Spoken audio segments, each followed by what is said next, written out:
pleasure to be in Madeira and at M-ITI, my first time, not in Portugal, but here on the island at M-ITI. And what I've got today is probably more questions than answers. So a lot of the slides and material I will show you and the examples that I got are actually to sensitize you to some of the issues to do with smart cities and the way that I've come into that topic. And perhaps we can have some time towards the end to tease that apart a little bit further. But there will probably be more challenges and possibly more challenges that you are currently aware of. And the problem really isn't just the number of challenges, it's actually how they're all interconnected. So as you do and try and address one challenge or one issue, you will actually make possibly another challenge worse or another issue worse. And so that's what constitutes a wicked problem. And I think that cities constitute a nice example of a wicked problem that society and humanity faces. This was my first arrival point here in Europe, this trip. I was invited by Aalto University to give a talk in their Living Plus seminar series, and this is a director's cut version of that talk I gave on smart cities and sustainability. But I'm just showing you this because the irony will have it that this water outside my hotel room was frozen. And in typical Finnish culture, they took me on the very first day to a sauna that you can't see easily, but it's pretty much where the sun is right now, right at that mouth of the river. And we went to the sauna and then we actually jumped in there. So I was in -2-degree water and I was fine. Whereas on Sunday we went to this spot, which you might help me out of where exactly it was, and I think it was Port de Mar. And I caught a cold, so I don't know. If I sound a little bit nasally, that's because I'm dealing with a bit of a sniffly nose, but we'll see how we cope. Urban Informatics is the research lab that I started back in 2006, and it was very, I suppose, selfish endeavor. And the reason why I say this is because it's just a reflection of what I was interested in, and I still am interested in these three areas. So what we are trying to combine in this Urban Informatics Research Lab is people, place, and technology. I had originally started my own kind of educational history in computer science in Germany, and then I went to Australia. I did multimedia and more design studies. Then I did a PhD in a media and communication department, so I was part of a group of people of media comm and anthropologists and people from sociology, and far more embedded in the humanities perspective. But my topic in the PhD was urbanism and urban studies, and so in a way this Venn diagram is a reflection of the kinds of things that I studied in these 3 degrees of my bachelor, master and PhD, but it's also something that became a legacy in my own kind of career trajectory, in that I'm still trying to maintain an interest in all three areas. And we have also really interesting examples of people that have joined us from these other areas. So for instance, a Bachelor of Town Planning coming in away from the place-based perspective, but very much interested in her PhD to understand better the impact of technology on place and on social relations in public spaces.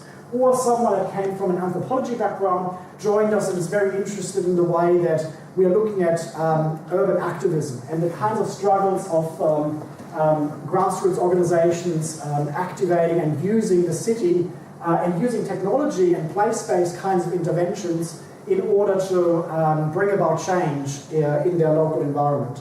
And so that has been a common kind of pattern in the way that we approach our research.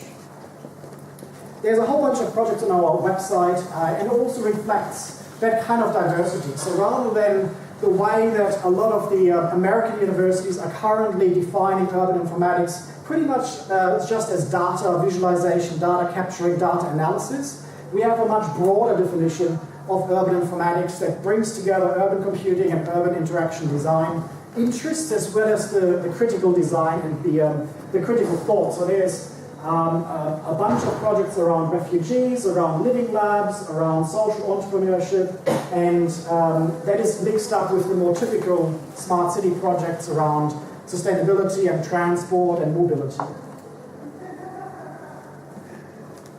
We celebrated our 10-year anniversary last year as part of the Designing Interactive Systems Conference, And we take the lab on this retreat once a year to a beachside kind of place, and it's a nice way to build a bit of team spirit and also to get a lot of writing done and do some team exercises. So you can see some of the crazy folk that are part of the Urban Informatics Research Lab in this picture. And I've now handed over Urban Informatics to my colleague Jazz Choi. So she's the new director of Urban Informatics, and that's still continuing, but it's under this new banner of the QUT Design Lab, which is a new entity that we've created in the university, and it combines further research interests around architecture, interior and industrial design, fashion, as well as some more collaborative links with other faculties. So we have quite close collaborations with people in robotics, with people in design fabrication and the kind of maker culture, as well as with law and with business and other areas of the university. So that's quite an exciting new endeavor for us, and there is a website where you can see some of the early works that are coming through the pipeline in this new entity. So today I've got 3 sections to talk about. One is smart cities, just as a bit of a way of introduction to get people on the same page, but already in that first section I'm going to try and outline some of the challenges and some of the problems that we are facing, sometimes not necessarily explicitly because they are outside our purview. Then the second one is talking about sustainability as a concept a bit more directly, and then in the third section I'll try and provide a bit of an overview of possible ways forward, or possible ways to deal with this, because I don't want to leave you all suicidal and depressed with the first 2 sections. So hopefully at the end we can still engender a bit of hope of what together we can do as a community of researchers and designers and practitioners about the schlamassel that society and the world is in right now. So smart cities, what are they? I like to show this video, which is only like a 30-second clip. The time to make our city smarter is now. But how do you keep traffic flowing, cure a healthcare system, protect citizens while protecting their privacy? How do you show one decision affecting millions of people?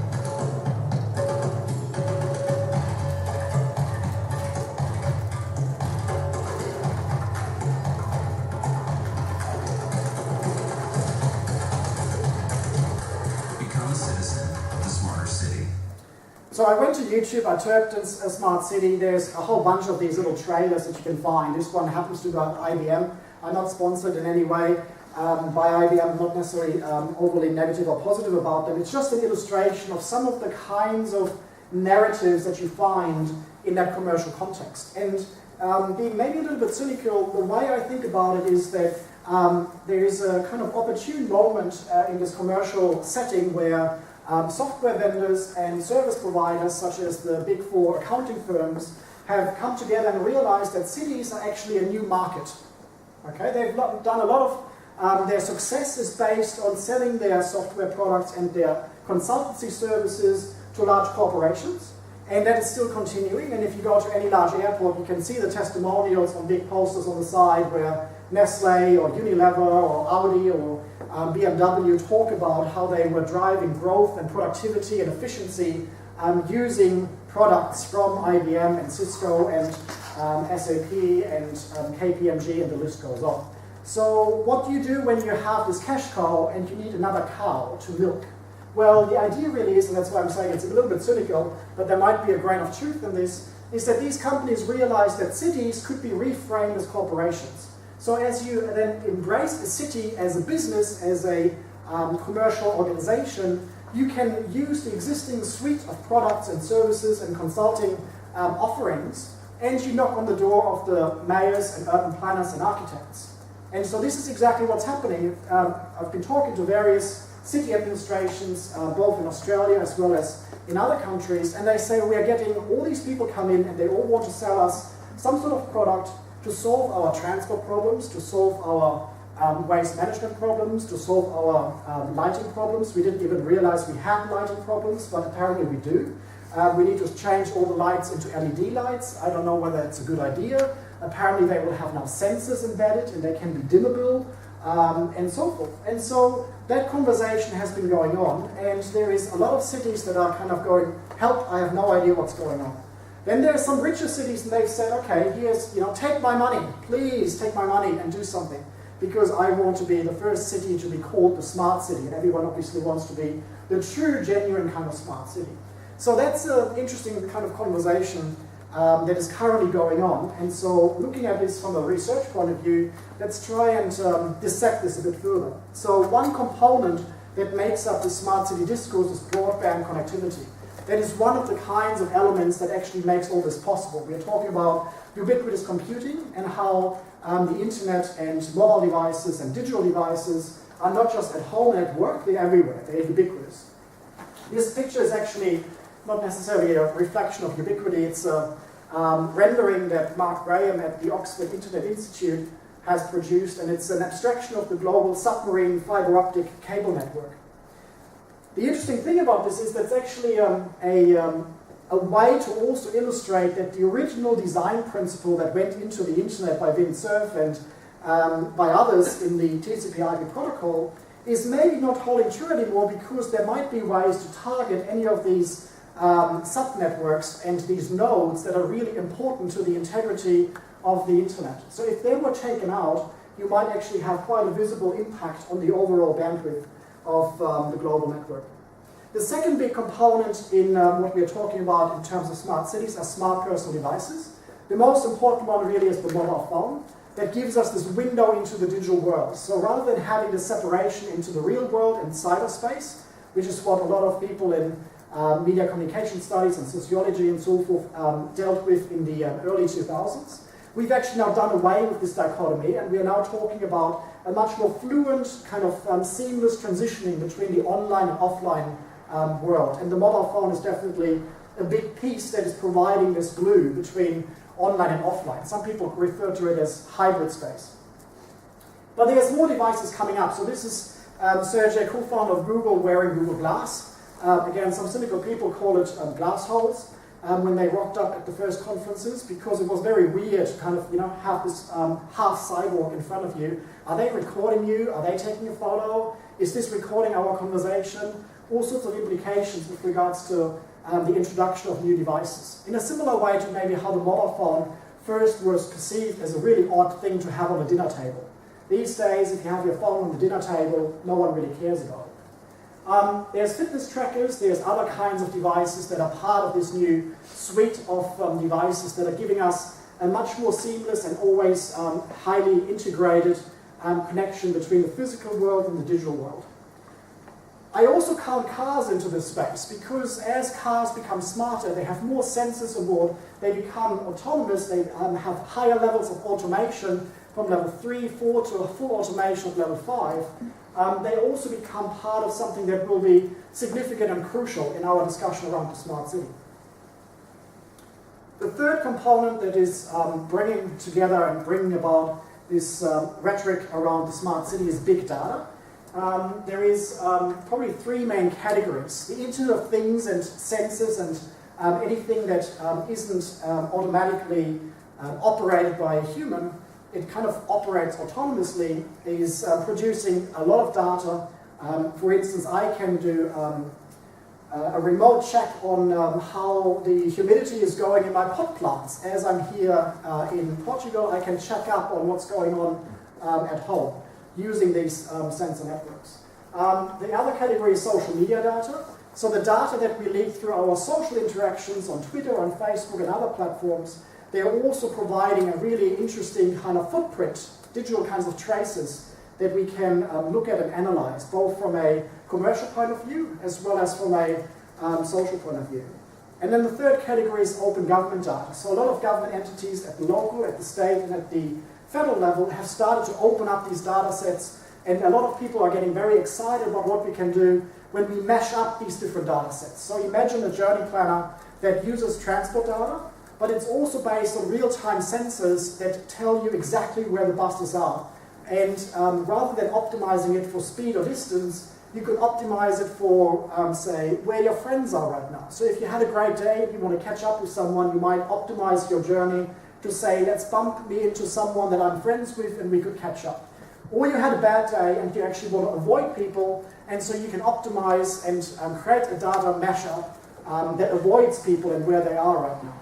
Or you could use environmental data. So you could have a journey back home that is the least polluted or the most scenic way to reach your destination.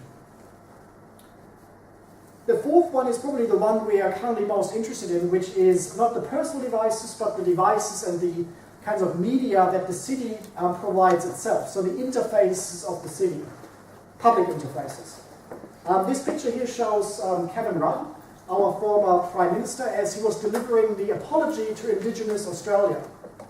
And this was a public event, and you might think, why are all these people sitting there, or standing there in this case, at Federation Square in Melbourne? Don't they have a television? So the interesting part around this is that this actually created a performance and a public spectacle. So people decided not to watch the apology at home, but to actively go out and go to Federation Square and witness this historic moment in Australia's history together with others.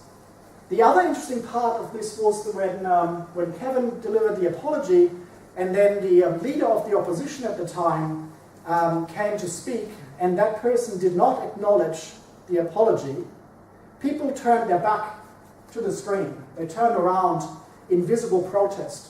So Federation Square as a place where there's lots of consumption and retail and performance and leisure, actually it was a nice kind of piece of evidence that it was still a civic square. It still had a civic symbolic relationship to the city of Melbourne, and in this case to the nation. There's obviously more diverse kinds of appearances of public interfaces. This is the Opera House during Vivid, which is a light and ideas and music festival in our winter. So it's usually end of May, early June in Sydney. And there is 3D projection mappings, there's light installations, there's other kinds of physical computing installations that animate and make the city really interesting, and it becomes a destination for lots of locals, but also lots of tourists to come into the city. I really like this example. It's in Montreal. It's called the megaphone, as you can see on that big container on the side. So it's a combination of a megaphone, but it also has software that in real time analyzes the speech, and it produces a tag cloud of the kind of key words of what the speaker is saying, and it projects this onto the adjacent building. So it becomes like a digital soapbox, a digital form of a Hyde Park speaker score. The fifth big category is cloud computing. So if you combine all of this, a lot of it's about the data. As I said earlier, sometimes urban informatics gets reduced to this interest around data. And yes, that's very exciting, but there's already some issues with regards to the data itself. And here, today, I'm just going to focus on some of the sustainability issues. There's obviously a whole variety and probably a plethora of other issues with regards to privacy, legal implications, algorithmic culture, diversity, filter bubbles, and the list goes on. But the main problem really is with regards to data coming together in this kind of epitome of the smart city control room. This one is the one in Rio de Janeiro that IBM installed. What are the implications of this kind of vision of the smart city? This kind of idea of automation and efficiency and the level of control, but also the level of convenience. If I sit in a traffic jam, there's actually probably nothing wrong with wanting to move again, wanting to go faster, wanting the traffic chaos to stop and go away. And if these guys can do this, well, great, more power to them. But what we are looking at in the research that we do is how smart cities can do two things. They can provide the kinds of benefits to the overarching city administration when it comes to mobility, when it comes to waste management, when it comes to all these higher level kinds of requirements. Sometimes our local governments are reduced to the 3 R's, the roads, rates, and rubbish. So yes, there's definitely a need for looking at those, but at the same time, all these data streams coming together, they also could give us great benefit as citizens. So I'd like to have this data center in my pocket, on my phone. I'd like to create my own decision support tools with the data and the power that is possible for my kind of context and my location, my local environment. The other part of this is that a lot of the data that we are talking about, it doesn't actually live in the cloud. It lives in these data centers that are sometimes set up in very, well, they look like very generic buildings, usually no windows. They have a certain architecture to make to ensure that if there's any kind of fire, that they can be that any fire installed can be extinguished. They use a lot of power, and so the power is a huge problem. In fact, the latest data says that the consumption, the electricity consumption of all the data centers in the world is currently 3% of all the electricity and energy use of humanity. And this is going up. So every time you do a Google search, every time you click like on Facebook, every time you do anything on the internet, something is being triggered. Okay? There's the transmission going, there is data being stored, there is computers and servers accessing data and so forth. All of this happens nicely termed in the cloud, but the cloud is actually a whole bunch of these high-performance servers that are providing more data, processing power, more storage, and the list goes on. So how do we actually deal with this increasing energy consumption that every single item that we consider requires? So you might consider purchasing a new iPhone. Well, fair enough. But if the city requires 1 million new smart street lights, and they all come with sensors, and they all require battery power, they require some sort of transmission, there's a whole bunch of electronics involved, as well as the bandwidth to then transmit all this data. So this is actually creating an exponential growth of the requirements for these data centers. Now, a lot of the devices we've been talking about, they run on batteries. And batteries require cobalt, especially if you have lithium-ion batteries. This is footage that I've taken from the Washington Post website. They did a piece end of last year on the unregulated cobalt mining that happens in the Congo. And these guys are just pretty much digging holes and tunnels anywhere where they believe there would be a supply of cobalt. There's no company involved, there's no regulation involved, there's no security involved, there's no union involved. It's just these guys all over certain regions, and they dig holes, they find cobalt, they would on-sell it to the next trader, and then the traders kind of bundle their cobalt and usually have further middlemen. So if you go to a company like Tesla, they would have a huge demand for cobalt, because the batteries in electric cars are much larger than the batteries in your phones. But also if you go to websites of Samsung and Apple, there is usually some sort of declaration that our hands are clean, our supply chain is tracing, all of these kinds of things, we are doing regular audits, etc. And that might be true, but these audits, they stop at usually Asian, Chinese mostly, businessmen, and they are the kinds of middlemen that are purchasing cobalt from these unregulated miners.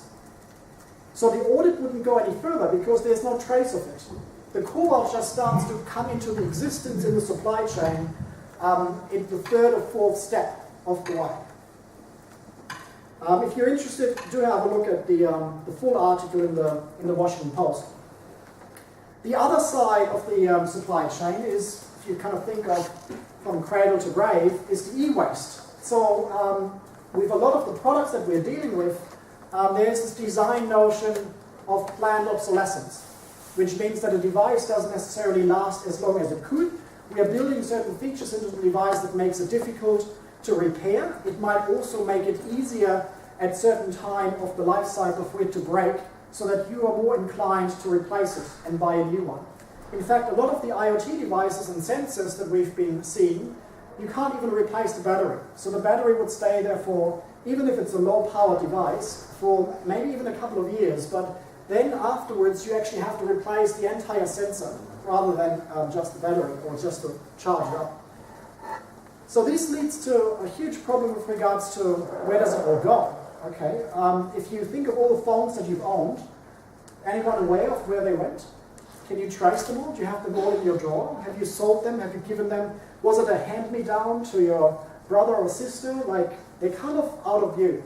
And well, I'll show you. This is kind of where they might be. This is pictures from The Guardian in various places in China, where e-waste is being on-sold via various traders, and lots of people are trying to then deal with the materials, the raw materials, and trying to separate it.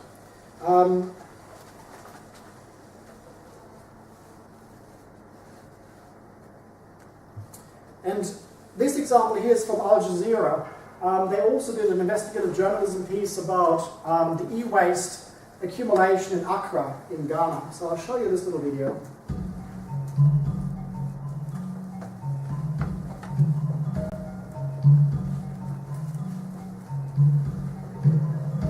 So we are here at the Agbogboshi electronic waste dump site, indeed the biggest electronic waste dump site in Africa, I'd say. This is where electronic waste, television sets, computers, microwaves, refrigerators from most developed countries end up. Then you find kids, some as young as 5, 6, 7, 8, coming here to dismantle, to break open these electronic waste just to salvage metal, such as copper.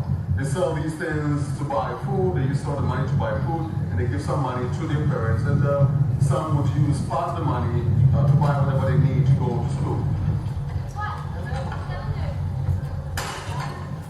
The boys who are engaged in the burning inhale the fumes that come out of it, and that bioaccumulates certain hard toxins in their body.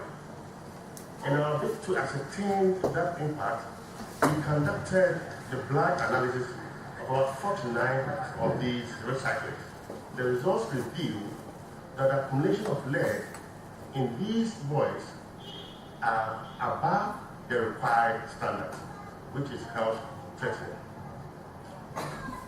Environmentally, we also have within the same vicinity where this e-waste recycling is taking place, people also growing vegetables.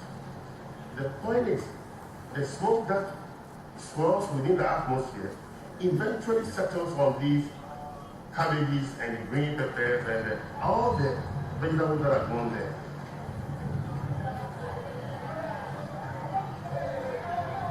This dump site has been going for the last 13 years or so. It used to be an amazing wetland, beautiful paradise, lush green vegetation, a river and a lagoon meandering their way into the sea.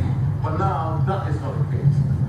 The river, as you can see here, the river odor is there, meaning no living organism lives in this particular river.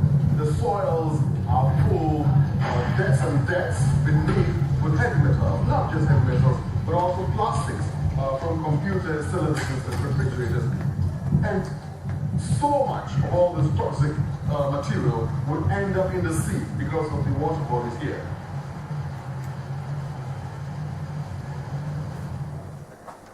All right. Keep some of the issues that are coming up in mind, because, as I said earlier, there's a level of complexity to it. So you kind of, might be inclined to say, well, let's fix this, let's do something about it. And yes, in a way we do, but there's more to it. So let's look at some other parts to it. One thing that I wanted to draw your attention to is sand. Now, sand is important for cities, for the physical part of cities as well as the digital part of cities, and maybe in different quantities. So sand is important in making cement, and it's also important in certain sand is used in order to generate and use the silica that produce a lot of the chips. So this here is a picture of Stratford Island, which is actually just off the coast of Brisbane, and it looks like this, kind of what this guy just said, this beautiful tropical island. But if you zoom in closer, sand mining is going on. These are sand islands. If you're familiar with Australia, you might have heard of Fraser Island, which is the world's largest sand island. The one I just showed you north, Stratford Island, is one of the smaller ones, and this sand mining goes on. And this is problematic because as it's used for both building material as well as for silicon, it produces material that, if it's in the physical environment, produces further greenhouse gas emissions. If it's in the digital environment, it contributes to e-waste. So this is something that came out just, I think, 2 weeks ago. Materials Today, it's a paper that proposes to use cryo milling, which I think is interesting as an approach. So rather than the kinds of recycling approach that you saw that these boys are engaged in Accra, these guys, in a way, and this is kind of my lay interpretation without having a background in chemistry, they are putting the material through a very big blender, and it goes into such a fine state of the material form, into this process of cryomilling, that the actual elements can be separated again more easily. I didn't find a video of it, but I did find something from New Zealand that comes very close. So I'll show you what the New Zealand is up to. Beaches are contending with what state officials say is critical sand erosion. With illegally dredged sand. Sand is disappearing. We have a storm brewing over sand. Beaches are at risk of vanishing. The beaches are rapidly running out of sand. Running out of sand. Sand is not a sustainable resource. Sand is used in everything from construction to pharmaceuticals, and as a result, 2/3 of the world's beaches are retreating. Desert sand is too round to be used in construction, sending the demand for beach sand soaring. The problem seems hard to believe, but the solution could be even more incredible. This machine from DB Export turns empty beer bottles into sand substitute. Amazingly, the answer to the sand shortage could be to drink beer. Each machine lets drinkers instantly crush their used bottles. A vacuum system removes silica dust and plastic labels, leaving behind pure glass sand. So about 60,000 tonnes of glass goes to landfill every year. This project will keep the glass out of landfill. Each bottle makes 200 grams of sand substitute. DB Export beer bottle sand is then distributed to construction companies and commercial partners, reducing the country's dependence on beach-derived sand. Beach sand is a naturally occurring resource, has a finite limit to it. So beer bottle sand is something that we don't just want, we really need this to be used in our industry. Kiwis, we love our beaches and we love our beer. So wouldn't it be great if you could have a beer and do something for the environment? I mean, that's pretty exciting. To make a difference, to help protect their beaches, New Zealanders can now drink a beer. There you go, problem solved. For you, Madeira doesn't have beaches and it doesn't have beer either. Well, we need even more sand, right? So more beer to be drunk, to be had. Only because this is in a talk of some professor from Australia, it doesn't necessarily mean that you can take everything for granted. So do your own research whether what the actual merits are of this approach and whether it was released on the 1st of April or not. But the interesting part to it, or the point of departure, is still very valid. Now, the second item, the second category of stuff to untangle is sustainability itself. So what do we even mean by this word? It's so overburdened with meaning and reinterpretations and the way that different stakeholders and players have been using it in order to create different messages for different purposes. So just to start off with, these illustrations are from the Global Carbon Atlas. This one here on the left side shows you the four big, actually a couple more, let's say the first four big categories of emissions, the first top sources of greenhouse gas emissions. The first one is coal, second one is oil, the third one gas, and interestingly the fourth one, as I alluded to earlier, cement. Not many people realize that cement, as it breaks down, contributes to and releases greenhouse gas emissions as well. And then on the right side, you have different geographic regions. The yellow one is Asia, the red one is North America, then Europe, Middle East, and so forth. This one here is also from the Global Carbon Atlas. It has certain projections. So the red one, and I'm sorry it's a bit small there. If you go to their website, you can download like a high-res version. The red one says global warming of 3.2 to 5.4%, and we keep on relying on fossil fuels as the primary source of energy. The orange one is 2 degrees to 3.7 degrees, slow but existing policy development. The yellow one, 1.7 to 3.2, big leaps towards a green economy. And the green one is still a warming of 0.9 degrees to 2.3, a fully decarbonized world. What this chart doesn't actually yet entail is probably like a dark purple version, which is Trump being the president of the United States, and the acceleration that is even made worse by some of the policy decisions of his administration.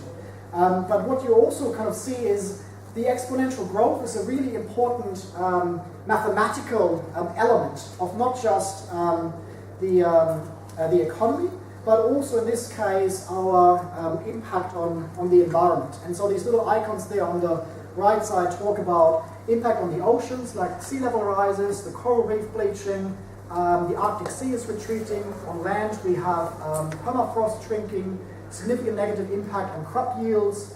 The list goes on. It's very depressing stuff. But we knew of this much, much earlier. Although a lot of people try to rebut this, let's have a look at this a little bit further. Limits to Growth was a report commissioned by the Club of Rome in 1976. And it talked about the actual modeling of living on a planet and living in a world with finite resources, and what we should do about that particular scenario. As I said, the exponential growth is an important element of economics, but also an important element that we see in these charts, whether it's the growth of processing power, the greenhouse gas emissions, or whether it's the growth of the share price of Apple Computer. You might realize, oh, maybe it's not, it's linear, but there are sometimes these share splits that happen that screw the picture. This one here is a screenshot of Al Bartlett, who passed away, but he gave this very famous lecture, the Arithmetic, Population, Energy, Sustainability 101 lecture. And it says here he gave it 1,742 times. And I'll show you a little snippet. Let's look now at what happens when we have this kind of steady growth in a finite environment. Bacteria grow by doubling, and one bacterium divides to become 2, the 2 divide to become 4, the 4 become 8, 16, and so on. Suppose we have bacteria that double in number this way every minute. Suppose we put one of these bacteria in an empty bottle at 11 in the morning and then observe that the bottle's full at 12 noon. Now there's our case of just ordinary, steady growth. It has a doubling time of 1 minute. It's in the finite environment of one bottle. I want to ask you 3 questions. Number 1, at what time was the bottle half full? Well, would you believe 11:59, 1 minute before 12, because they double in number every minute. And the second question, if you were an average bacterium in that bottle, at what time would you first realize that you were running out of space? Now think about this.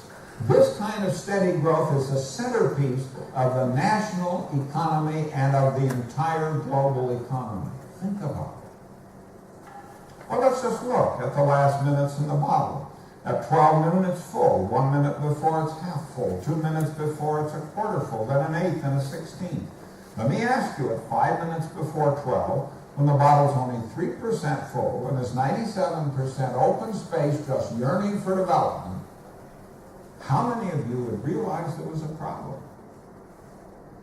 Now, in the ongoing controversy over growth in Boulder, someone wrote to the newspaper some years ago and said, look, there isn't any problem with population growth in Boulder because, the writer said, we have 15 times as much open space as we've already used. So let me ask you, what time was it in Boulder when the open space was 15 times the amount of space we'd already used? And the answer is it was 4 minutes before 12 in Boulder Valley. Well, suppose that at 2 minutes before 12, some of the bacteria realize that they're running out of space, so they launch a great search for new bottles. And they search offshore, on the outer continental shelf, in the overthrust belt, and in the Arctic. And they find 3 new bottles. Now that is a colossal discovery. That discovery is 3 times the amount of resource they ever knew about before. They now have 4 bottles. Before the discovery, there was only 1. Now sure, this will give them a sustainable society, won't it? Well, you know what the third question is. How long can the growth continue as a result of this magnificent discovery? Well, let's look at the score. At 12 noon, 1 bottle's filled, there are 3 to go. 12:01, 2 bottles are filled, there are 2 to go. And at 12:02, all 4 are filled, and that's the end of the line. Now, you don't need any more arithmetic than this to evaluate the absolutely contradictory statements we've all heard and read from experts who tell us in one breath we can go on increasing our rates of consumption of fossil fuels In the next breath they say, but don't worry, we'll always be able to make the discoveries of new resources that we need to meet the requirements of that growth. There you have it. What Alban is talking about does not only apply to urban sprawl, though we're going to look at that for a second, but also to other kinds of consumption of, say, finite resources, like fossil fuels, for instance. But urban sprawl has other interesting implications. So urban sprawl, there's this kind of illustrative picture of what this might entail. And in Australia, it's particularly a problem because we have this attitude, oh, there's so much wide open space available. So let's, have big house, swimming pool, and so forth. Now, in addition to the problem of running out of space, there's other implications, and some that are just coming to the fore right now. Those that are friends with me on Facebook will know that I'm a big fan of wombats. Wombats are a native Australian marsupial, and this is what they look like. This is Walnut. Walnut is an orphan because Walnut's mother was hit by a car. And Walnut has been looked after by Sleepy Burrows, a wombat sanctuary near Canberra. I've been doing some work with these guys to understand what's going on. There's not just the impact of the traffic and the accidents, especially at dusk and dawn, there's also the problem of mange. Mange, sarcoptic mange, is a mite, and the mite crawls under the skin of a wombat, and it looks like this when it's at an advanced stage. Once it affects the face, it can turn the wombat blind because it creates these crusts, which means they don't know what time it is, they don't know where to find food. They are seen during the day, for instance, and it's a very horrendous and very painful death because it goes on for months. So it's quite horrific, and a lot of people are trying to do something about it. Now there's research emerging now from CSIRO that have been looking at the patterns of the spread of sarcoptic mange, and would you believe it, it's related to urban sprawl. So this project at the University of Western Sydney started to map where these wombats are, where the burrows are. They mapped certain sightings of wombats, as well as whether the wombats were affected by mange. And then the data was used by CSIRO, by our research, Commonwealth Scientific Research Organisation, and they actually found that there is a correlation between certain local wombat populations and the way that their DNA is getting increasingly weak and less resilient to these parasitic infections. And the reason why the local DNA is getting weaker is because they can't interbreed, okay? So imagine you're all wombats, and I'm building a highway just through here to separate you guys. You can't reach each other because if you try, you get hit by a car, okay? So you can only interbreed amongst each other, and you can only interbreed amongst yourselves there. And then what I also do is I'm going to build a master plan community around here that puts you even further into this corner, okay? And maybe we'll have a shopping center over there. So the stress of the scarcity of the environment, as well as the separation of different wombat populations, is creating isolated pockets. And some of these pockets are now on the brink of local extinction because they can't deal with the natural, own kind of natural defenses with this problem of sarcoptic mange. The other part that Al Bartlett alluded to is the difference between efficiency and reduction. And we found this in the study as well. We've been looking a couple of years ago at these energy monitors and the way that you can get data about the current usage of your electricity at home, for instance. So here you have my solar panels down here. The sun goes up, peak exposure to the sun, they produce a lot of electricity that's fed back into the grid. The sun goes down, and up there you see a replication of that particular graph. The little squiggly line is the fridge that goes on and off, and then there are some appliances that are used, like the dishwasher, me cooking, the hot water booster, for instance. What we found in our study is with all these different households, as they were so amazed that they could now see what's going on in the household, they did certain things in order to reduce their electricity consumption. So that's great. But the other thing that then happened is they got the electricity bill at the next kind of cycle and saw, great, I've saved $100. I'm going to go to the electronics store and buy myself a new television. Or I'm going to buy the latest game console. And so as they've saved, they then realized, I now have the potential to go back up where I was, and I'm going to use the electricity that I had earlier. So in economic terms, that's called the Jevons paradox, or in this particular case, the Kazum-Brooks postulate. It states that energy efficiency improvements that, on the broadest considerations, are economically justified at the micro level lead to higher levels of energy consumption at the macro level. So if you just focus on these efficiency gains, whether it's energy efficient light bulbs or whatever have you, you're not actually contributing to a net reduction of electricity. So this is really important when we, for instance, consider the green movement and the call for green energy. That's very important, but at the same time we've got to keep in mind that if we give in to Elon Musk and everyone will have these solar roof tiles on their roof, we're probably going to also end up in a climate change disaster, because the logistics required to set them all up, the inverters that are full of electronics, the raw materials, including some rare earth minerals required to make the solar panels and the inverters, and the actual production of those in various countries at a price point that is then conducive to actually sell them to these different markets in Europe and in America, will probably render the entire effect of saving electricity very, very problematic. I don't know what the exact modeling is, but if you look at this video, there's also the book. Ozzy Zayner gave this talk at Google as part of the Authors at Google series. He in a way sums up the problem saying we don't actually have an energy crisis. What we have is a consumption crisis. Okay? So if we believe that only by shifting our consumption from fossil fuels to solar we will be all fine, we are sadly mistaken. And this is probably the most straightforward and maybe offensive statement, but it's by David Suzuki, a geneticist and activist, so I'll let him talk for himself here, and you can make up your own mind. The economists say if you clear cut the forest, take the money and put it in the bank, you can make 6 or 7%. If you clear cut the forest, put it into Malaysia or Papua New Guinea, you can make 30 or 40%. So who cares whether you keep the forest? Cut it down, put the money somewhere else. When those forests are gone, put it in fish. When fish are gone, put it in computers. Money doesn't stand for anything, and money now grows faster than the real world. Conventional economics is a form of brain damage. Economics is so fundamentally disconnected from the real world, it is destructive. If you take an introductory course in economics, the professor in the first lecture will show a slide of the economy, and it looks very impressive. Raw materials, extraction, process, manufacture, wholesale, retail, with arrows going back and forth. And they try to impress you because they think they know damn well economics is not a science, but they're trying to fool us into thinking that it's a real science. It's not.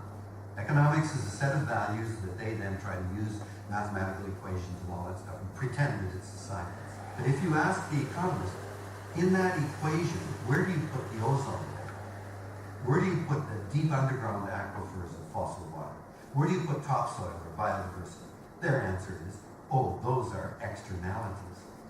Well, then you might as well be on Mars. That economy is not based in anything like the real world. It's life, the web of life that filters water in the hydrologic cycle. It's microorganisms in the soil that create the soil that we can grow our food in.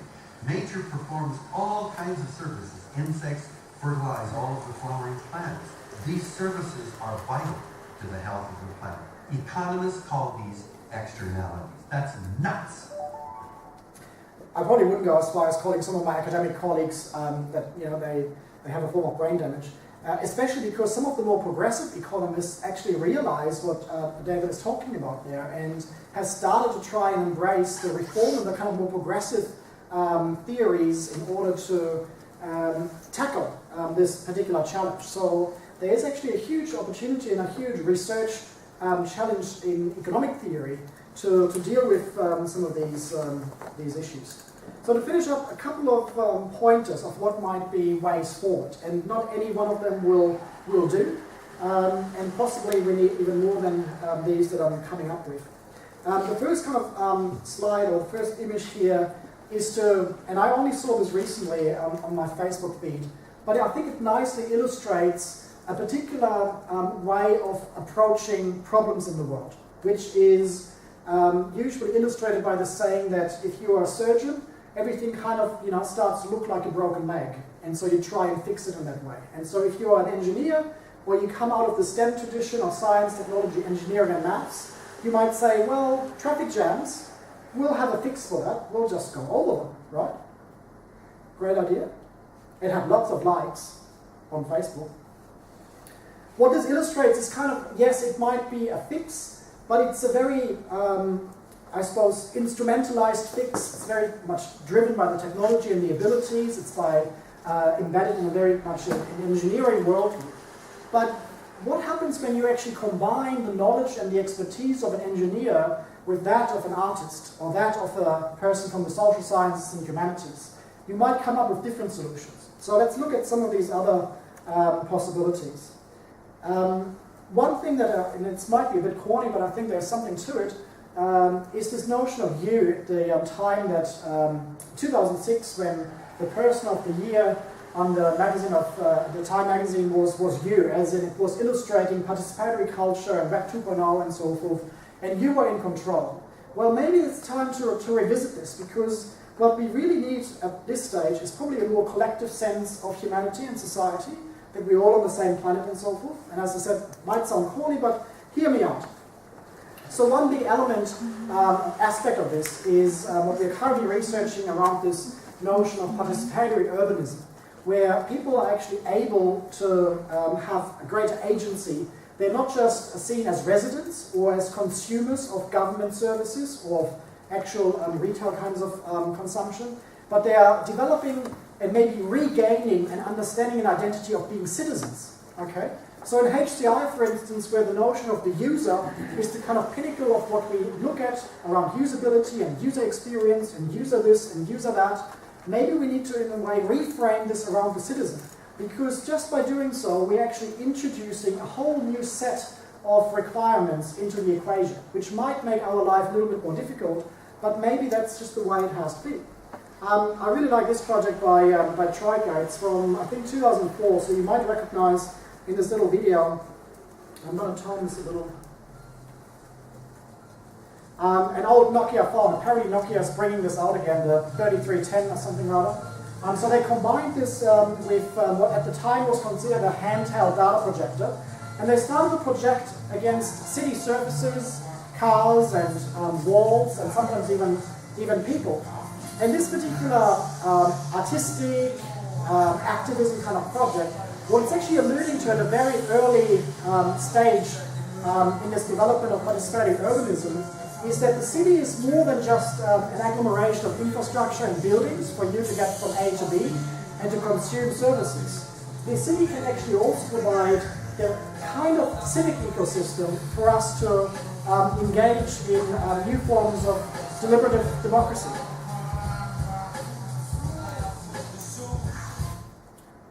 Other kinds of examples in this notion of participatory urbanism, some people call it the urban guerrilla movements or do-it-yourself urbanism, is graffiti, also parkour, the way that people embrace the city as their exercise room.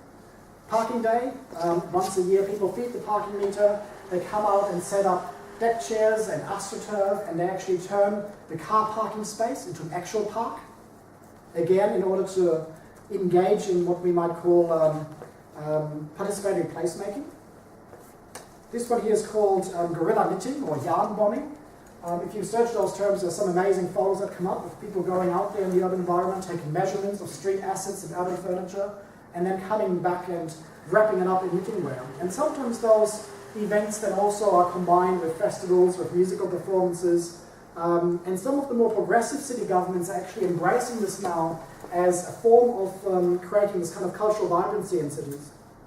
This is the Dîner en Blanc. This picture shows Munich. People come together in a secret, well, it's kept secret until the last minute. You get a text notification of where to rock up. You're all dressed in white with white picnic utensils and white chairs and so forth. And it's a big al fresco dining experience. But at the same time, you're occupying a very important intersection usually, or very important public space of the city. Seed bombing is a form of kind of participatory agriculture in the city, where people create these seed bombs. It's dried soil on the outside, and there's seeds inside that start to break down and germinate when it rains. And so you can throw these things over development fences and empty sites that developers haven't started to develop yet in order to start and beautify those. Now, how does this relate to the smart city again? We've been exploring this in a project around participatory data analytics. As I said earlier, with this picture of the IBM control room, I really want this in my pocket, right? I want the power of this in my pocket. So we happen to have a very nice visualization space of quite great proportions at QUT called the Cube.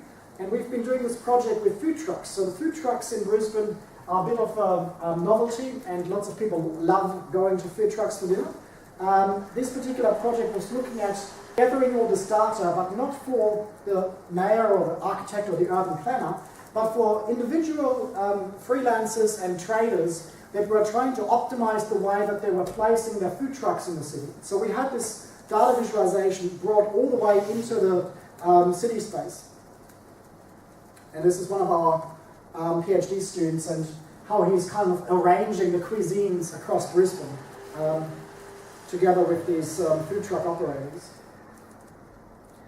So I just leave you with this, which is this kind of summary of how people in cities as well as city governments have started to evolve. And we have still a lot of cities at this level 1 and level 2, where people are just seen as just residents that happen to live here, or as consumers of government services.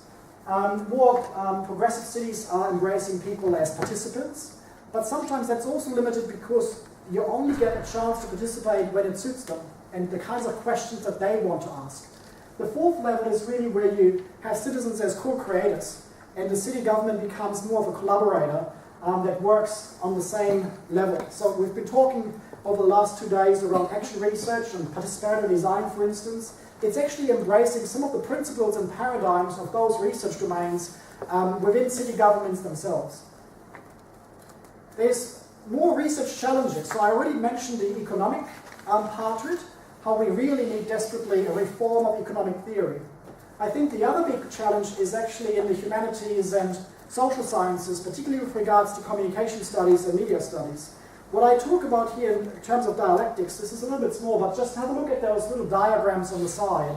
It's by a colleague of mine from a long-standing pioneer of action research in Brisbane, Bob Dick, and he distinguishes between these 3 forms of communication, which you can separate into adversarial, consensual, and dialectic. When you have an adversarial relationship, you usually have like a win-lose. So one side wins and gets the proposal through, and the other side misses out. If you have a consensual one, you might have the small green area that you agree on, but the red area is still problematic and people fight over it. What he talks about when he talks about dialectic approaches is how you build agreement from disagreement. It's actually coming up with a third solution on the basis of the original solutions. And there's some research that happened already in that space in communication studies, but I think it's now time to revisit some of these examples and bring them into the 21st century. So that's that last bit that is like what Bob calls a tough win-win.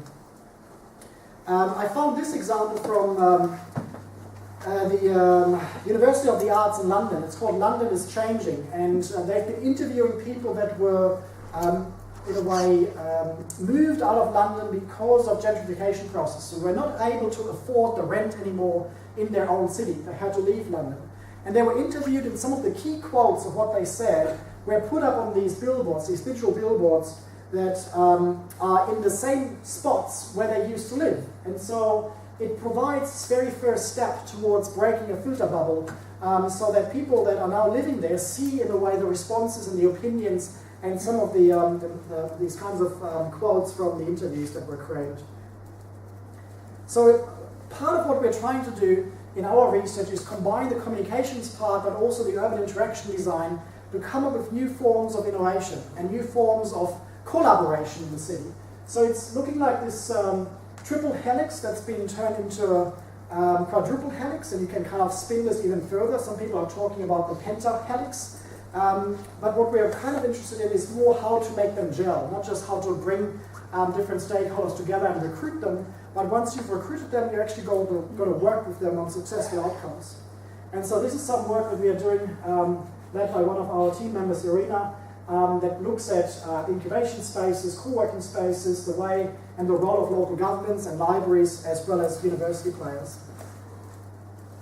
And then finally, this idea of cohabitation. So there's 4 levels that I showed you. There's actually a need for another one, another 5th level, I assume, which, let's call them cohabitation. So that's where you introduce the environment, the world, nature, whatever you want to call it, sustainability, into the equation. So the problem that some people are pointing to is the fact that we are doing everything that is user-centered or human-centered.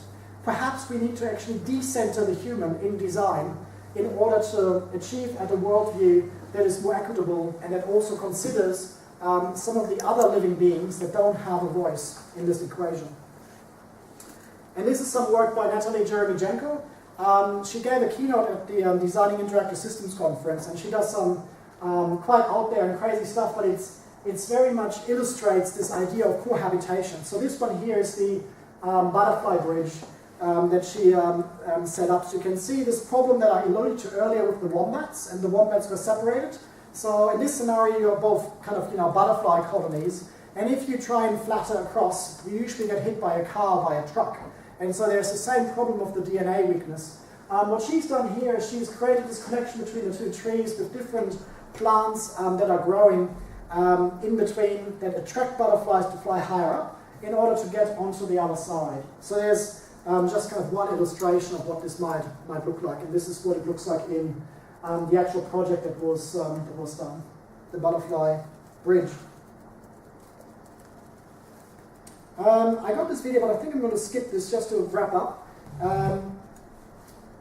There's also, and this is maybe just something that you can take away later, a nice feature film that I helped fund on voluntary simplicity. It's called Crisis as Opportunity, and it traces people that are voluntarily subscribe to a simple lifestyle, to declutter their life and to move out of the city.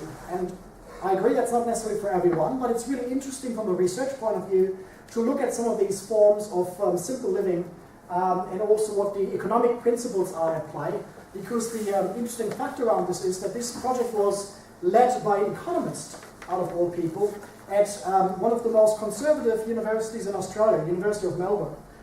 So do have a look at voluntary simplicity, and the project is called A Simpler Way, Crisis as Opportunity.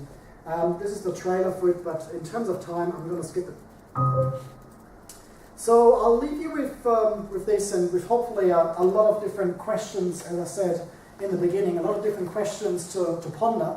But also, as you realize, if you try and tackle any one of those, you really have to keep all the others in mind, because they're so interestingly and in a very complex way connected. And so in order to attack any of these, it's not good enough to do this kind of, lifting the car up and we'll just drive over the traffic jam. We have to have more sophisticated and perhaps as complex solutions as the complexity of the challenges that we are facing.